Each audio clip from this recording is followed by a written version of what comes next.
Hey everybody, welcome back to THQ, the headquarters for the hard questions. I'm Michael Henry, your favorite clueless know-it-all. Welcome back. If this is your first time, thank you for coming.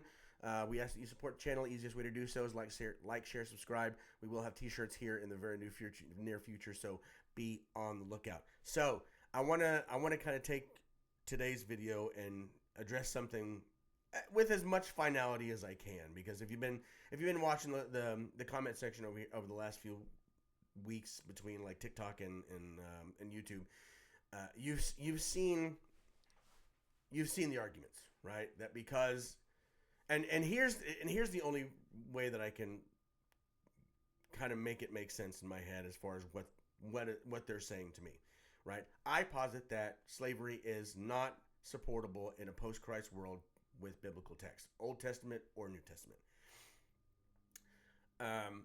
They posit that because there are regulations in the Old Testament for slavery, right? And Jesus tells slaves and masters to be the best version of themselves to one another in the meantime, right?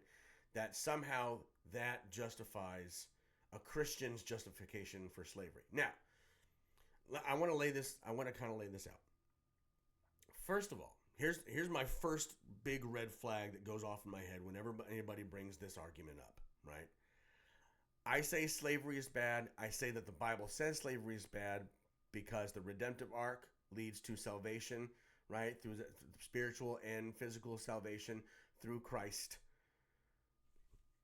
right? If you look at the redemptive arc of the Bible, it all leads to an ideal point where there's no suffering, there's no disease, there's no death, blah blah blah blah blah.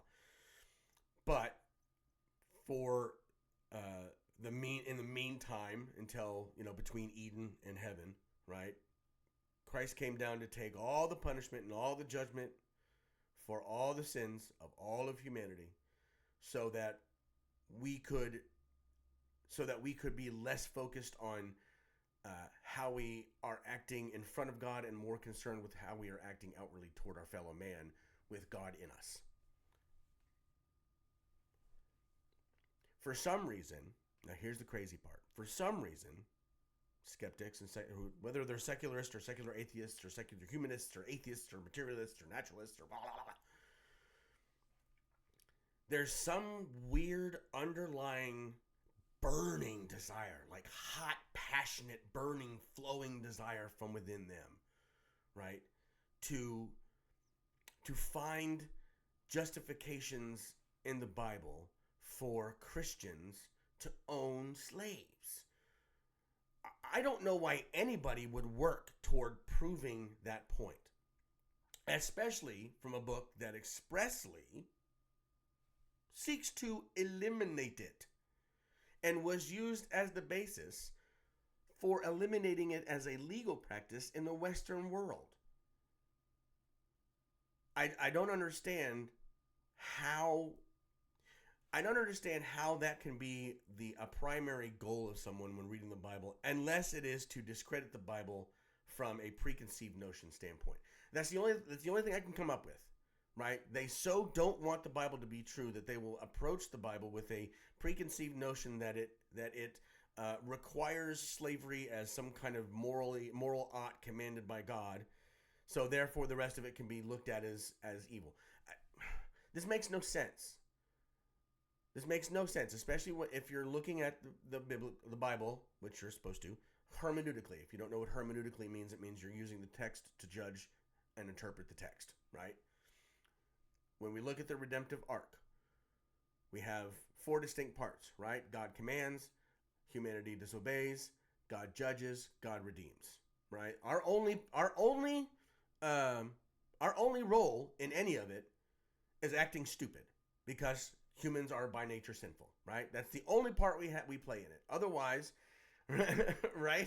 Otherwise, it's all God, right? Now, the Old Testament can be problematic if you're not familiar with the hermeneutic interpretation of what Old Testament is. the laws and regulations given in the Old Testament about slavery. And the one that everybody loves to bring up is, well, you can beat your slave, and if he doesn't die in 3 days, then you don't have any punishments. Well, okay, that's one. All right, there is another one where, perpetual slavery for slaves bought from other nations. Not stolen, not kidnapped against their will, but bought, right, from another nation. And I shouldn't say, well, yeah, not kidnapped against their will, but certainly bought against their will. Sure, I'll pause it, right? Those are the two that everybody brings up. But they leave out an entire breakdown of treatment of slaves, responsibility of the masters to the slaves, right? There's specific rules, right? Not the least of which is you have to incorporate them into Israel's everyday life. If they choose, they get to take part in all the ceremonies, all the feasts, and all the festivals, right? They can choose inclusion through circumcision. They can choose inclusion through circumcision, right? In some cases, not in all cases, but in some cases, right? Slavery is a judgment. Slavery is a pedagogical judgment tool God uses to shine a light on how evil man is. He uses the regulations in Deuteronomy, Exodus, Deuteronomy, and Leviticus to show that mercy is necessary, right? Where you can't kill him, right? If you kill one, your penalty is death. If you hurt one, you disfigure one permanently, even if it's just down to losing a tooth. Guess what? They go free. Right? They go free and you owe them money. If they're in your house, they have to have all of the necessary things to be considered part of your community, not just an employee for you. Right? They make it very clear in Deuteronomy and Leviticus that they are to be integrated into your household, not just kept outside as cattle. Okay? And that's where I'm going to leave it. Anybody who wants to throw up these other ones and weird interpretations that don't actually take into consideration the story arc, right, and the hermeneutical interpretation, fine, whatever, all right. But I'm telling you where Christians today are coming from when Christians today say you as a Christian cannot justify slavery. Christians cannot justify slavery with the Bible. When it's hermeneutically interpreted, you cannot, as a Christian, justify slavery. End of story. And I would really encourage for the sake of just a lack of chaos when it comes to trying to talk to people, right? I would encourage the whatever-ists, the non-godists, I'll call them, to stop trying to use the Bible to justify slavery to discredit Christianity. You're trying to tell a group of people who know this stuff, even on a cursory level, right? We know this stuff on a cursory level. We know that slavery is bad because we know that we are to treat our neighbors as we treat ourselves, right? Love your neighbors, you love yourself. Golden rule, right? Be of service to your fellow man. Love your wife as Christ loved the church. What part of those main three tenets could be interpreted as you can own slaves? If we know the ideal does not involve slavery, right? Eden and heaven, if we know that the bookends of the Bible do not involve slavery because slavery is a form of suffering, and we know that Eden and heaven have no suffering. They have no oppression. They have no disease, no death, no longing, no pain, right? If we know that the ideal design existence for humanity does not include slavery, we cannot justify its practice post-Christ here. End of story. And it is a wild exercise in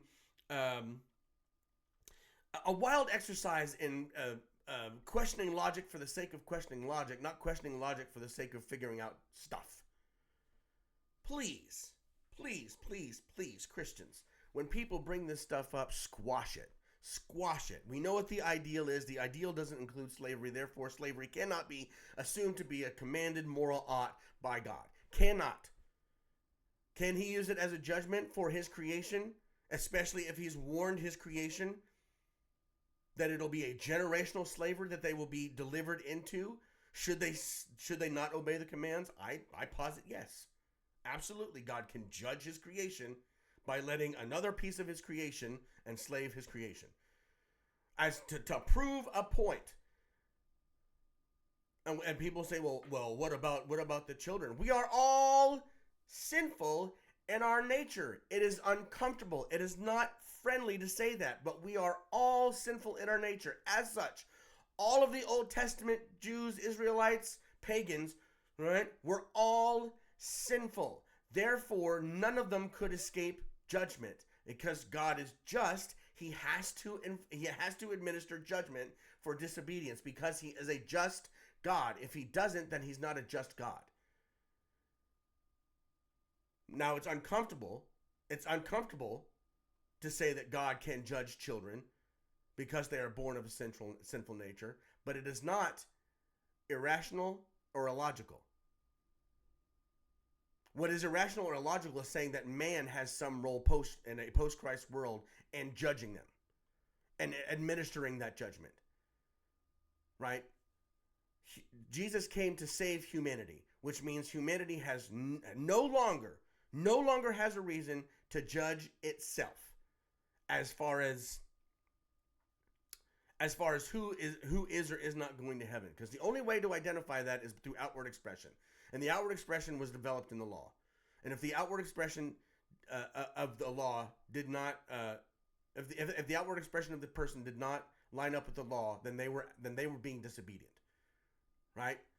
Because Christ came, that written law has now been replaced with the law of God that is written on our hearts, in our DNA, right? When they talk about those who know not the word are still act as if the word is in them, right? That's God's coding in us. Now, if Jesus came to replace the law, fulfill and replace the law, or let's rephrase that, to fulfill the law and replace the covenant, right? The new covenant is a new set of guidelines that are heart-based, not physical-based, not material-based, right? So it gives you a proactive way of looking at how to treat your fellow man. And again, there's no way to look at anything that Christ taught. There's no way to interpret anything that Christ taught as go out and do slavery. It's impossible. And that's why it could be such a small number of people who were so effective in eliminating slavery from Western society. That's why. Because it was bigger than humanity. Right? The need to eliminate slavery from a society that is built on the foundations of God, the necessity to eliminate slavery is dynamically divine. That's why it worked with so few people. Did it take a while? Sure. But it didn't even take necessarily the agreement of a large number of people. All it took was in the end, of course it did. But it didn't take a large number of people to start the movement. It took a handful of people. And who understood what the Bible says hermeneutically. And as such could take on the concept of slavery on an economic level, on a spiritual level, on a logical level, and win. And they did. Hence, we have an America that is slavery free. Now, if we can move past this, right, which I know we're not, and okay. I know it's not gonna end here because somebody's going to inevitably bring up probably one of the same 5 or 10 scriptures that skeptics normally bring up to prove that Christians hate people and they want to enslave them, which it's not going to end, unfortunately. But hopefully Christians who are watching this, and even non-Christians who are, kind of on the fence about, hey, is this actually a thing? Hopefully, some of this information today will alleviate some of that stress in countering these insane arguments. All right, we know the ideal. The ideal doesn't include slavery. Therefore, slavery is not ideal. Therefore, it is not commanded by God as a moral ought. And that's just the end of it. And that's just the end of it. So, I'll leave it there, guys. Thank you for listening. I appreciate you coming back. If this is your first time, thanks for clicking in. There's gonna be some more. I don't know how much more. I'm gonna try to do this for as long as I can. I enjoy doing it, and apparently it's making a pretty interesting impact on some people whom I know through a few degrees of separation, and that's the whole point. I'm not trying to convince anybody of anything. I'm merely pointing out the logical arguments for why I believe objective morality is a real thing, and that why I believe it comes from God. So, if you don't agree, great. You know what I mean? You can leave it in the comments. If you do agree, great. Leave it in the comments. In either case, just whatever you're doing as far as your truth search goes, just understand that if you're going to use the Bible in any way, shape, or form as a source to identify, even just identify a worldview, look at it hermeneutically. Interpret the text with itself. Otherwise, it looks like a very, very different book that really doesn't make a whole lot of sense. So, just be honest. Be intellectually honest in how you approach it. And that's all I ask. If you're not going to be intellectually honest about how you approach it, it'll be very clear from the get-go that you have not been intellectually honest in your approach to figuring out what the Bible says about things like, I don't know, objective morality and slavery. So, guys, thank you for watching. Appreciate y'all coming back. Again, like, share, subscribe, tell all your buddies, bring them on over. Be helpful, be a leader, learn smart stuff, and if you can be here for this stuff,